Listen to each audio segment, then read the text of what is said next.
ডিমের কোরমার রেসিপি তো ইউটিউব, ফেসবুকে অনেক আছে, কিন্তু আমারটা তো আর নেই। আর আমার রান্না মানে হচ্ছে একেবারে সহজ সরল, মানে যত সহজ হওয়া যায় তত সহজ। তো চলুন আজকে আমারটাই আপনারা এনজয় করুন। প্রথমে আমি ডিমগুলো সিদ্ধ করে তারপরে খোসাগুলো ছাড়িয়ে নিয়েছি। খোসা ছাড়ানো হয়ে গেলে আমরা চলে যাব ভাজতে। তেলটা গরম করে তার উপরে ডিমগুলো সুন্দর করে ভেজে নিব।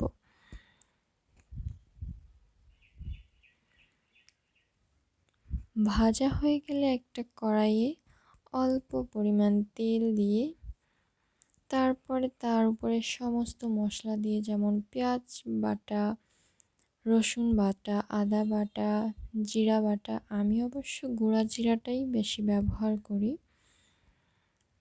কারণ বাটা হয়ে ওঠে না আমার, তাই জিরার গুঁড়াটাই আমি সবসময় দিয়ে থাকি। তারপরে লবণ, চিনি আর দুধ দিয়ে, পরিমাণ মতো দুধ দিয়ে তারপরে এটা ভালোভাবে কষিয়ে নিতে হবে, আর সাথে কিছু কাঁচামরিচও দিয়ে দিতে হবে।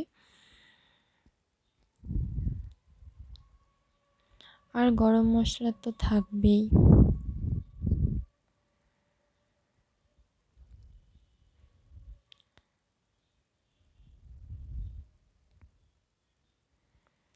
আমি দুধটা এ পর্যায়ে দিয়ে দিয়েছি, পানিটা দিয়ে তারপর আমি মূলত আজকে গুঁড়া দুধ দিয়েছি, যার কারণে পানি দেওয়ার পরে আমি দুধটা দিয়েছি।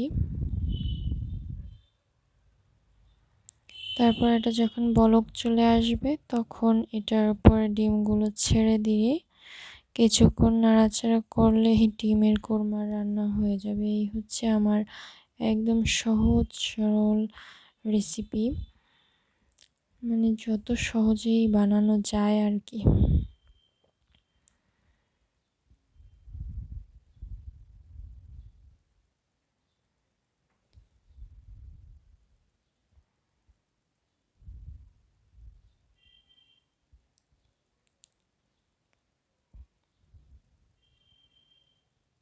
তো আজকের ভিডিওটা এই পর্যন্তই। আপনাদের সবার কাছে কেমন লাগলো অবশ্যই কমেন্ট করে জানাবেন, আর ভালো লাগলে লাইক, কমেন্ট, শেয়ার করে পাশে থাকবেন। ধন্যবাদ সবাইকে। আল্লাহ হাফেজ।